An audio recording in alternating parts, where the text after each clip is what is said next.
जब बेटी चलेली कॉलेजिया बने हो, पापा चलिले बाजारे।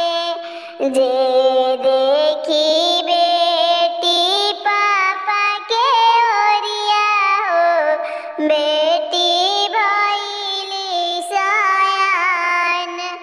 जे देखी पापा बेटी के ओरिया हो, बेटी भइली सयान।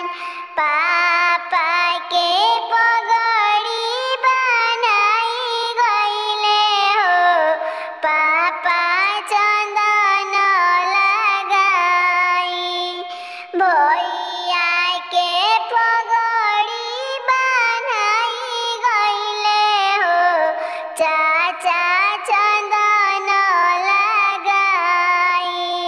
भैया मोटर साइकिल दौड़ाई दिले हो, भैया जीजा खोजे जाई।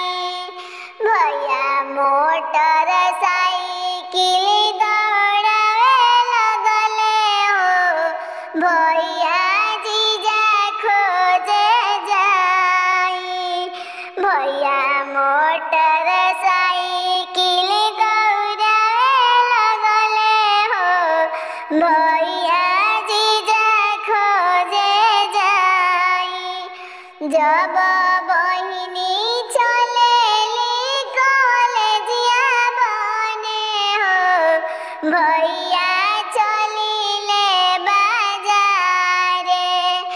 जब भैया देखेनी बहिनी के ओरिया हो, बहिनी भइली सयान।